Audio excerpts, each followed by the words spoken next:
দুমাতে ভেঙেছে কত কাকড়ার সংসার। মা বলতো ওকা নদী ধরে যাস নে, স্কুলের পড়া কর।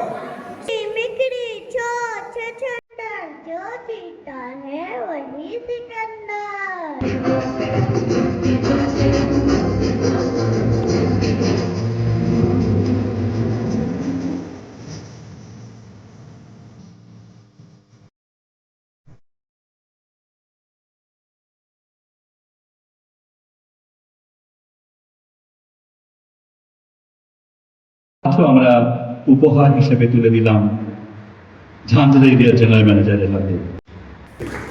সৃজন পত্রিকার সঙ্গে যুক্ত 30 বছর ধরে বেশি সময় ধরে সম্পাদনা করছেন সেই শ্যামল বাগদিকে অনুরোধ করি দাস সাহেবকে বরণ করার জন্য।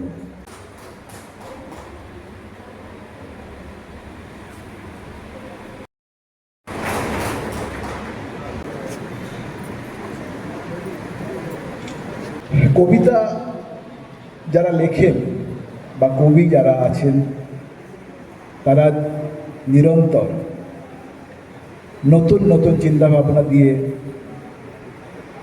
নতুন নতুন সৃষ্টি কিন্তু রচনা করে চলেছেন। অনেক অনেক অভিনন্দন, নমস্কার। এইভাবে আপনারা এগিয়ে চলুন। আমাদের বাংলা, পশ্চিম বাংলা অনেক অনেক এগিয়ে যাক।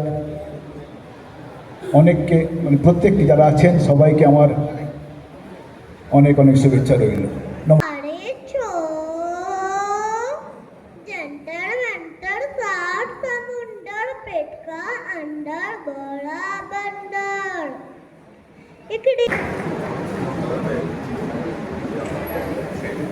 মধুপুর মেঠো ধুলিপথ, দিন শেষে বই কালী মিষ্টি শপথ। মোহনিয়া বন্ধুরে আমি বালিকা, তোরি লাগি গান গাই। আমরা তুলে দিচ্ছি সম্মানীয় শ্রী সপ্তর্ষি মণ্ডলের হাতে। মাথায় মস্ত পাগড়ি এঁটে, গজিয়ে দাঁড়ি কুম্ফো ছেটে, কেষ্টবাবু কোথায় যান?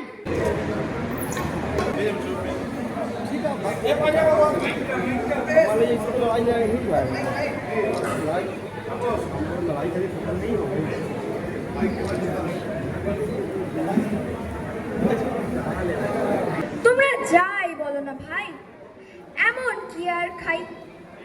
আস্ত পাঠা হলেই পড়ে, ছোট্ট আমার পেটটা ভরে। যদি তার সঙ্গে ফুলকো লুচি গন্ডা বিশেক পাই। আমরা অহিংসিতাকে সংবর্ধনা। আমার প্রাণের মানুষ আছে প্রাণে, তাই হেরি তাই সকল খানে।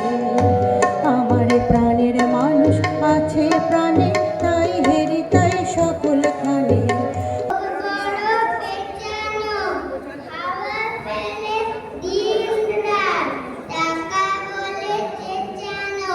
আমার ছেলের ঘর শূন্য করে আদর হৃৎপিণ্ডে রক্ত মাখানো চোখের জলের স্রোত বয়ে যায়। শিকল কাটার শব্দ পেলেই তোর হয়ে চোখের দৃষ্টি দিয়ে জড়িয়ে ধরব তোর মনের শিকল থেকে বোঝা রাখবে।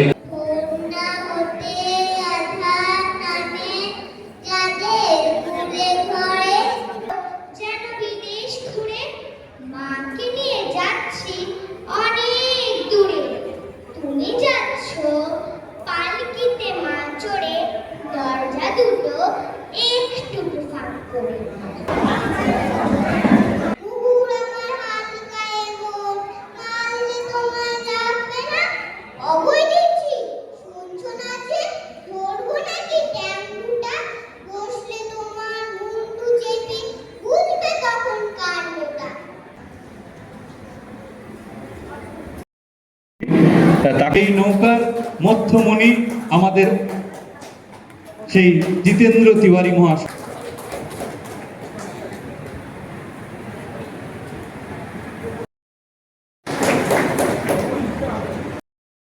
হাত দিয়ে প্রদীপ শিখাটি আজ জ্বলে উঠুক এই কমিউনিটি সেন্টারে।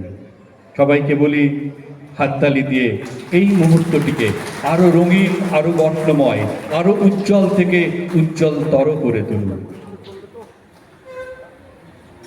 শ্রী জিতেন্দ্র তিওয়ারির মুখ থেকে এবার আমরা কিছু কথা শুনব।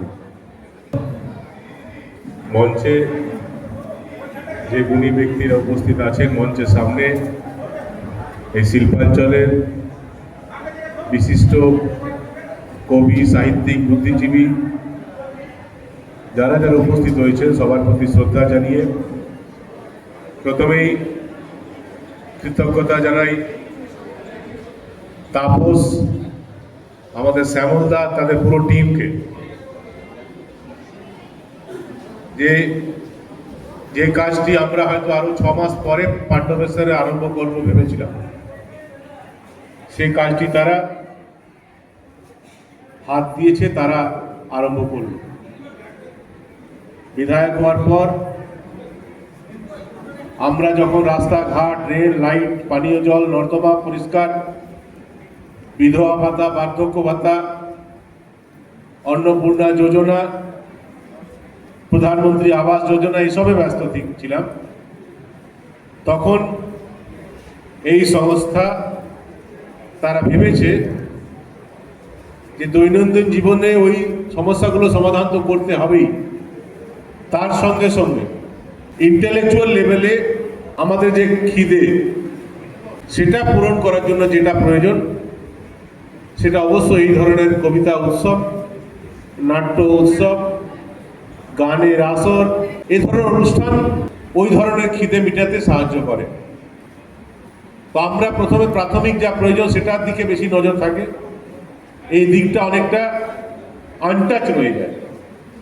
তো আমার ভালো লাগছে যে তারা কিন্তু এই দিকটা নজর দিয়েছে এবং তারা এত এত গুণী ব্যক্তিদেরকে আজ এক জায়গায় এক মঞ্চে আনতে পেরেছে। প্রথম যে কাজটি আমরা করব, যে মানুষের কথা বলার অধিকার, যে অধিকার আমরা দিচ্ছি না, সংবিধান দিয়ে রেখেছে, যেটাকে দাবিয়ে দেওয়া হয়েছিল, মানুষকে ভুলিয়ে দেওয়া হয়েছিল যে মানুষ প্রতিবাদও করতে পারে, সেই অধিকার মানুষকে আমরা ফিরিয়ে দেব।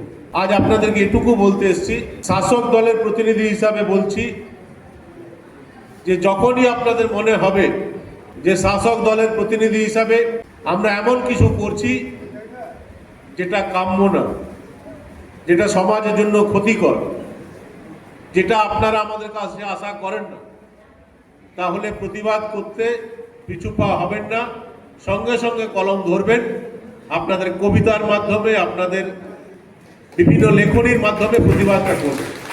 ক্ষমতার আলিন্দে থাকি, আমাদের আশেপাশে যারা থাকে তারা আমাদের ভুল ত্রুটি বলতে একটু দ্বিধাবোধ করে, বিধায়ক বলবো কি সেন্সে নেবে না, কিন্তু যারা এগুলো নিয়ে দ্বিধাবোধ করেন না, যারা শাসক দল কি ভাবলো না ভাবলো তার পরোয়া করেন না, যারা মনে করেন সমাজের জন্য যেটা বলা উচিত সেটা বলবো, সমাজ গড়ার লক্ষ্যে আমার যেটা করার করব, সেটা অন্য কেউ না, আমার মঞ্চে বসে থাকা কবি, সাহিত্যিক, বুদ্ধিজীবীরা আপনারা।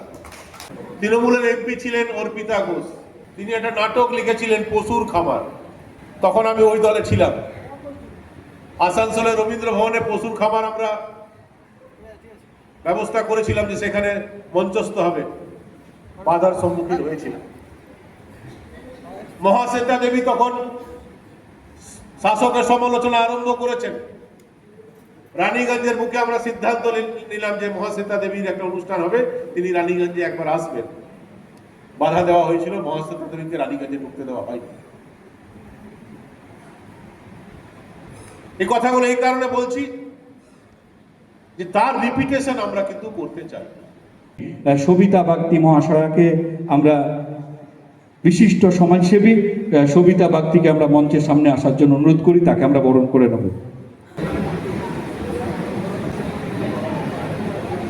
মুক্তিপদ ভূষণ বিশিষ্ট আধিকারিক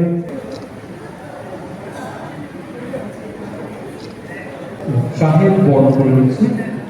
কবিতার করে শান্ত সাফল অনিয়া আমিষ আহারে, কবিতায় পারে প্রকাশ করতে সিন্ধুতে বিন্দুতে, কবিতা ঘটায় মহান মিলন মুসলিম হিন্দুতে, কবিতায় পারে ধরতে আকাশ মুষ্টিতে এক হাতে, কবিতায় আনে রোদ সাদা দিন ভোর অমানুষা রাতে। চলে যায় দুঃখ। নমস্কার। ইচ্ছে হলে পথে হাঁটা একটা স্বভাব, পুরনো অভ্যেস। এভাবেই অভ্যাসের দাসত্বে এগিয়ে যায় জীবন। জীবন মানে ভালোবাসা, স্নেহ, মায়া, স্বপ্নের পথ, যেখানে যখন খুশি সাঁতার দেওয়া যায়। ধন্যবাদ। উঠে আসে স্টিয়ারিংয়ে হাত রেখে, নুড়ি বিছানো পথের দূরত্ব কমতে কমতে এসে দাঁড়ায় জনসমক্ষে। পাঠশালার বুনবুনি আর খুঁজে পাবো না কোনোদিনও। পাঠশালার চালাঘর ভেঙে গেছে, আজ সেখানে ধ্বংসস্তূপ, কিছু কাটা গাছ। শ্রীচন্দ্রেশু মা, তোমার কাছে খুব ভুল হয়ে গেছে, ক্ষমা করে দিও মাগো, সব ভুল ক্ষমা করে দিও। দিকে দিকে শুনি এখনো বিপন্ন মানুষের হাহাকার, মাস্টার চাকি বিনয় বাদল, রক্ত দিয়েছে কি বেকার। ধিক্কার জানায় ছাত্র জীবনে উষ্ণ শ্রমিকার, পৌরসত্ব কি বিকিয়ে দিয়েছ নির্জীব ক্লবতায়। ধন্যবাদ। অনেক অনেক ধন্যবাদ করে রাখি। ছোট্ট কথার মধ্যে অনেকে রয়েছেন। প্রথম পর্যায়ে কবিতা অনুষ্ঠান শেষ করলাম। এখন